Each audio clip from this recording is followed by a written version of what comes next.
Você sabe o que é receber Jesus? Receber de Jesus é dizer, de hoje em diante, eu viverei, pensarei, buscarei viver em todas as minhas relações humanas, nas minhas interpretações da vida, nos meus códigos de valores e de significados, nas minhas apreciações, nas minhas interpretações, naquilo que eu diga que faz sentido ou não faz sentido. Buscarei fazer, viver, olhar, interpretar, sentir, todas essas coisas a partir de Jesus. Aí você diz, mas como a partir de Jesus? Ora, a partir de Jesus é a partir do Evangelho. O Evangelho é o caráter de Deus, é o caráter de Cristo. O Evangelho me ensina a ser feliz. Como ser feliz? Seja humilde de espírito, ensinável. Mantenha a mente limpa, tire a sujeira da mente, do olhar, dos pensamentos, das maquinações maldosas, da malícia contra o próximo. Tire a antipatia.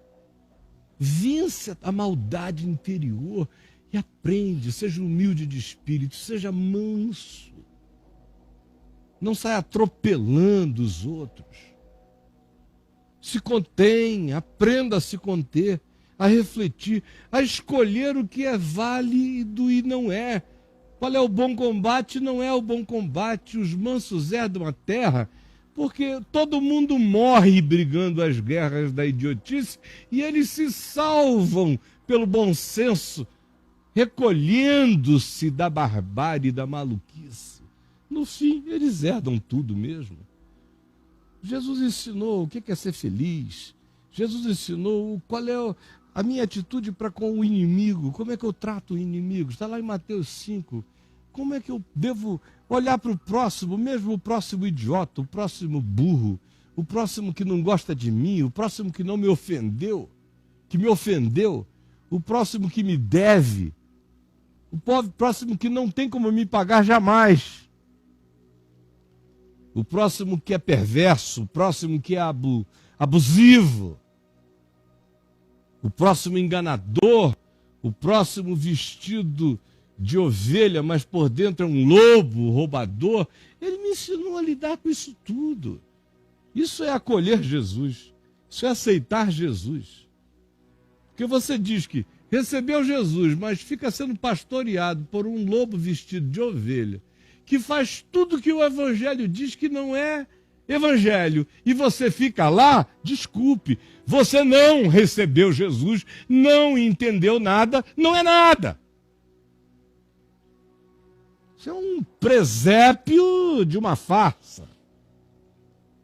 É decoração, é bicho empalhado de uma grande farsa. Só isso. Os que o receberam, o apóstolo Paulo diz, são os que andam nele. Assim como vós recebestes a Cristo, assim também andai nele. Assim como recebestes a Cristo, assim andai nele. De modo que filho de Deus sem evangelho, desculpa, é filho de outra coisa. Filho de Deus que diz que tem o evangelho e ao mesmo tempo abomina o amor. E prova que abomina, cheio de acepção, de distinções, de preconceitos, de separações, de hostilidades, de ódios, de determinação de encontrar algo para querer ver se o que não é passa a ser só porque eu não gosto. Nenhum filho de Deus é implicante, nenhum filho de Deus é maligno, nenhum filho de Deus é o rei da antipatia, nenhum filho de Deus é inventor de males, nenhum filho de Deus pensa o pior dos outros o tempo todo e deseja o pior. Não é, simplesmente não é. Você pode ser pastor, cardeal, bispo, a mulher do pastor, seja você quem for, cara. Você não é. Você não recebeu. Você é uma porca lavada pelo batismo de imersão, de aspersão, com fitinha vermelha. Você é um pet da religião. Não entendeu ainda? mas não é filho de Deus, no sentido em que o Evangelho nos chama a sermos filhos discípulos, filhos que vão e servem ao Pai, filhos que servem ao Pai servindo ao próximo,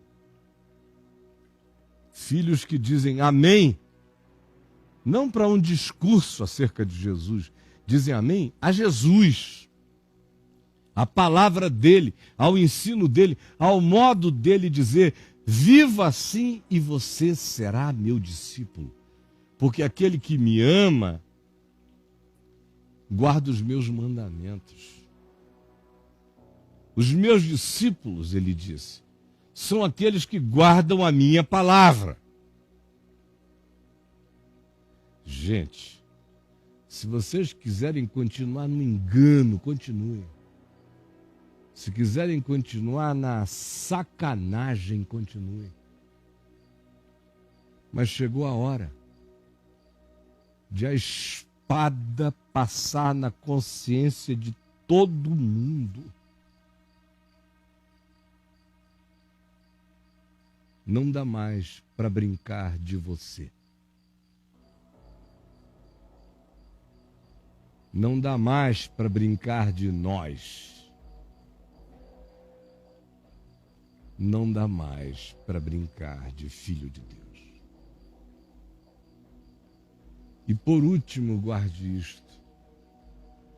Tanto mais quanto um grupo se arrogue a dizer, e no grupo pessoas se arroguem a afirmar, de que elas são as filhas e filhos de Deus por causa de ritos, batismos, frequências, dízimos, participação funcional na agremiação maçônico-eclesiástica. Quanto mais essa arrogância baixa, quanto mais essa possessão incorpora o cara e o grupo, assim como aconteceu com os judeus dos dias de Jesus, mais se corre o risco de se ouvir Jesus dizer não que o indivíduo é filho de Deus, mas como ele diz em João 8, você já leu lá? Já leu lá? João 8, o capítulo inteiro? Quando aquele bando de gente, filho de Abraão, cheio de teologia, de argumentos da lei, de legalidades e de coisas mais, enchendo o eterno saco do amor de Deus em Cristo, até o ponto que Jesus chega e diz: vós sois, quer saber o quê? Vocês são filhos do diabo. E quereis satisfazer-lhes os desejos. Ele não estava dizendo isso para bruxos e feiticeiros, não. Eram fariseus, sacerdotes, autoridades do templo, religiosos judeus, evangélicos daquele tempo, é que estavam ouvindo-o dizer isso. E eram os que estavam em confronto com ele, com o evangelho, em nome da lei, em nome de Abraão, em nome da teologia, em nome de tudo. Tudo contra Jesus, como a gente vê hoje acontecendo no meio dessa igreja evangélica perdida, desse cristianismo que o rejeita, que rejeita a Cristo. Rejeita mais do que os judeus, porque os judeus tinham um véu de mistério para compreender. E os cristãos dizem que o véu foi tirado. Mas se dissermos a eles que é só Jesus, que você tem que ler a Bíblia a partir de Jesus e não Jesus a partir da Bíblia, eles vão dizer herege. Se você disser que o fim da lei é Cristo para a justiça de todo aquele que crê, eles vão dizer herege. Se você disser que você tem que ler a Escritura como um todo, tendo Jesus como chave interpretativa, e o que em Jesus for coerente fica, e o que com Jesus não for coerente sai, eles dizem na mesma hora, herege. Sabe por quê? Porque eles não receberam. Os judeus de antes são os cristãos de hoje, é o cristianismo de hoje. E entre esses, os mais fariseus da cristandade são os evangélicos. E dentre os evangélicos, os mais fariseus são os pentecostais e os neopentecostais. Dando nome aos bois, a gente não chama judeu de judeu? O Novo Testamento não diz, e os judeus o perseguiram, e os judeus o rejeitaram, e os judeus não o quiseram. Agora saibam, 2000 anos depois, o evangelho escrito iria dizer, e os evangélicos não o quiseram, e os católicos não o quiseram, e o cristianismo não o quis, e todo o povo da Bíblia não o quis, porque amaram mais a Bíblia do que Deus encarnado em Jesus. Amaram mais um livro do que o Espírito de Deus manifesto no Evangelho da graça, encarnado em Jesus e ensinado a nós. Blasfemos sois vós. Ele veio para os que eram seus. Eu sonhei muito quando eu me converti aos 18 anos de idade, que eu viveria para ver uma geração de cristãos no Brasil e no mundo, que pelo menos por uma geração, por um período de 40, 50 anos, iriam explodir dando um testemunho de acolhimento do Evangelho como um todo, Evangelho inteiro, Evangelho integral, Evangelho não em pedaços, em secções, mas o Evangelho, com todas as suas implicações. Ao contrário, existem alguns entre nós que são assim. Alguns. Infelizmente não são muitos. Num universo no Brasil, de milhões de evangélicos, por exemplo, tem alguns poucos milhares que são assim. Poucos, com essa consciência, mesmo plantada neles. Em segundo lugar, você vê um outro grupo que sabe, que entende, que saca, que discerne. Mas diz, não, eu vivo no meio dessa estrutura tão pesada, tão engessada, tão perversa, tão cheia de juízo, tão persecutória, que eu não vou correr o risco de dizer tudo que eu creio, nem assumir a vida livre de um filho de Deus segundo o Evangelho, porque senão vou ser muito perseguido. Aí eles ficam aí, são eternos Nicodemos, procurando Jesus de noite, se escamoteando. Falam em favor dele quando dá, mas meter a cara para apanhar mesmo até o fim não dá. São politicamente corretos demais. E tem um outro grupo de pessoas que amam, ouvem, por exemplo, a simplicidade do que eu estou dizendo aqui e amam. Mas eles dizem, olha, eu já estou velho demais para aceitar essa conversão, mas assim mesmo eles vão em hospitais e ficam convidando pessoas para se converterem a Cristo na véspera da morte, mas só porque o cara está com 50 anos de idade, 60, e é membro de uma igrejona pedrada, ele diz que está velho demais para sofrer a transformação do Evangelho na vida dele, embora ele tenha compreendido, e eu digo, pobre de você. Tem aqueles também que entenderam e que já me disseram na cara, Caio, o que você prega é a verdade do Evangelho, mas não dá certo para levantar dinheiro, não dá certo para fazer capital.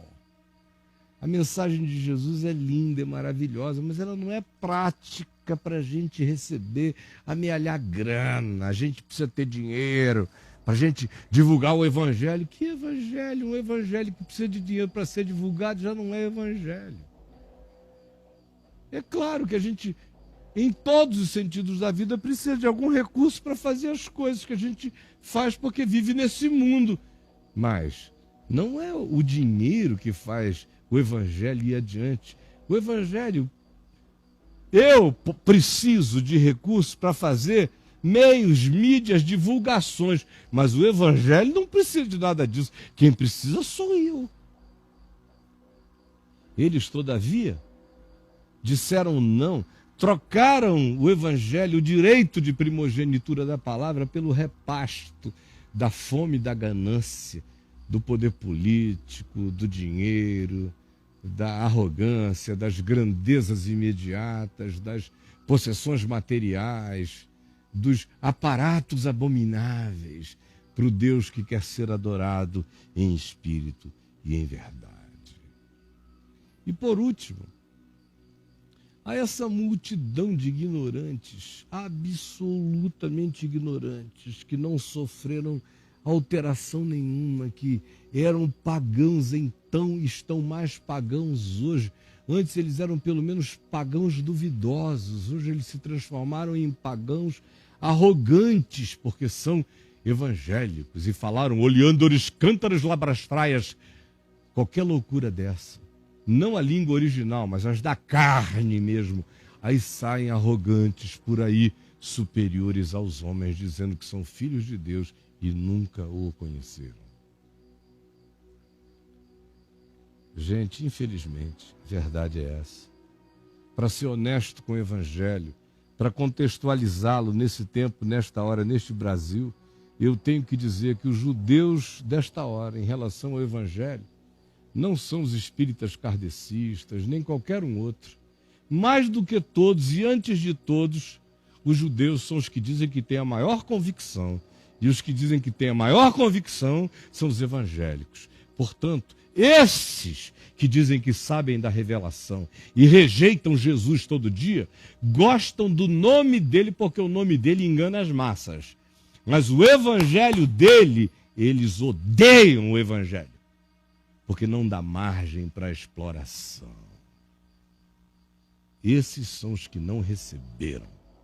Eu pergunto, você é um desses? Você é um desses? Ou você é daqueles que está aí dizendo, não, graças a Deus, eu já saí disso tudo, Caio, ó, estou te assistindo aqui em casa.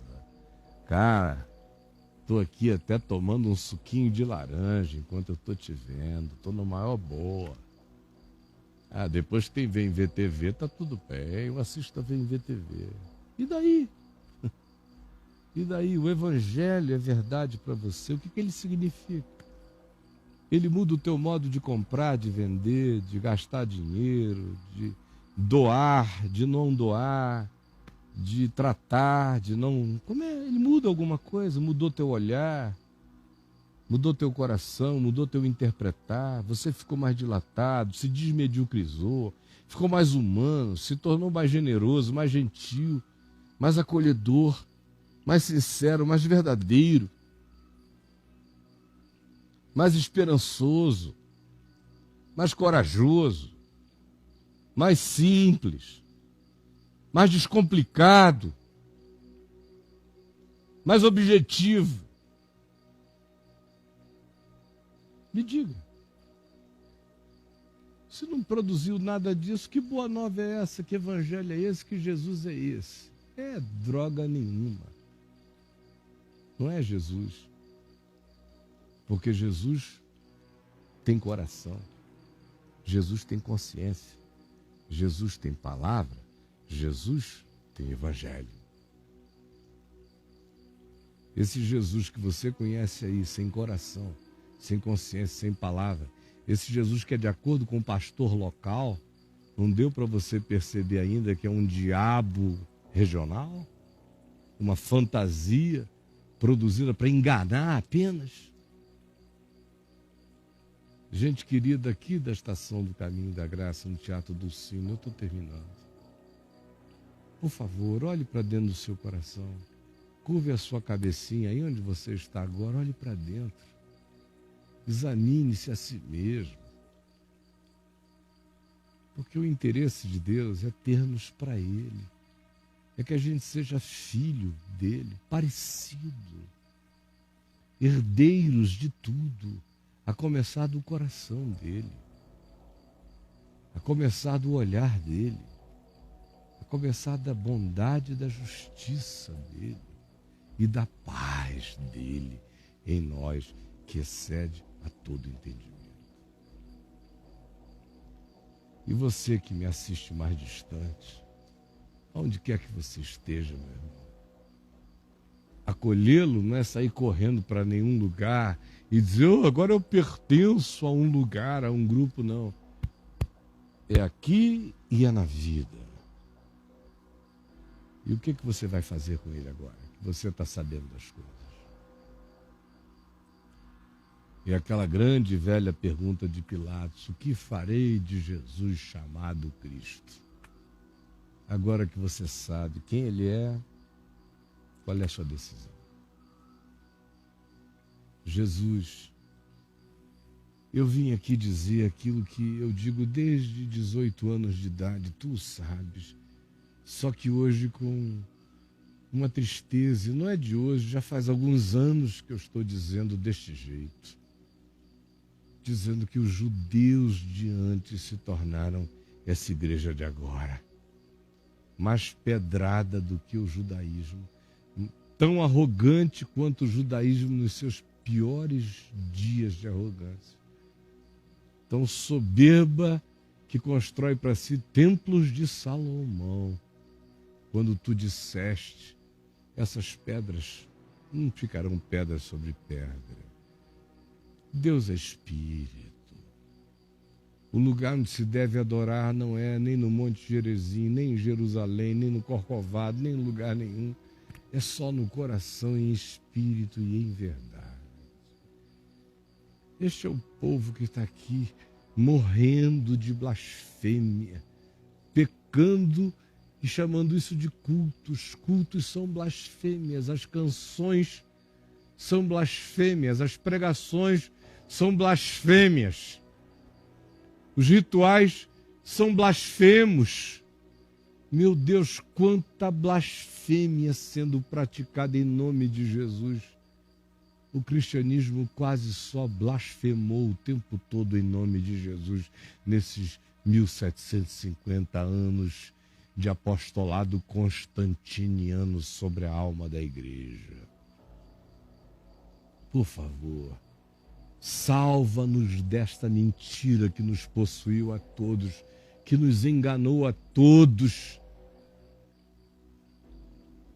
que fechou os nossos sentidos para o óbvio e que impede hoje e agora os nossos corações de se quebrantarem e a gente de deixar de lado todo o peso e as frustrações dos enganos passados e abraçarmos hoje uma só coisa, a centralidade absoluta do Evangelho e da presença e do Espírito e da invocação e da habitação de Deus em Cristo em nós. É o que eu te peço por mim, pela minha casa, pelos meus filhos, pelos meus irmãos, por todo ser humano espalhado pela face da terra, e especialmente por aqueles que estão ouvindo essa palavra, que mais simples do que é não poderia ser. Permite que os nossos sentidos se abram. É o que eu te rogo, em nome de Jesus. Gente querida, eu vou ficar por aqui. Eu espero que você aí na Estação do Caminho tenha participado com seu melhor coração. E quero avisar uma coisa. No domingo que vem, presta atenção você aqui de Brasília, que frequenta o Teatro Dulcino. Preste bem atenção. Domingo que vem nós não teremos reunião aí no teatro. Ele está ocupado. Nós vamos ter na segunda-feira. Em vez de domingo, você vai voltar na segunda. E na segunda-feira haverá ceia do Senhor. Aí no Teatro Dulcino. Então no próximo domingo não. Sim, na próxima segunda. E eu espero que todo mundo esteja lá. E você que me vê aqui pela Vem Ver TV, que o Senhor nos abençoe e nos guarde. Eu estou esperando todo mundo amanhã de manhã às 10 horas no Papo de Graça. Um beijo aqui. Irmãos, que o Senhor nos abençoe e nos guarde. Que o Senhor faça resplandecer o seu rosto sobre nós e tenha misericórdia de nós. Que o Senhor sobre nós levante o seu rosto e nos dê paz. Em nome de Jesus. Amém.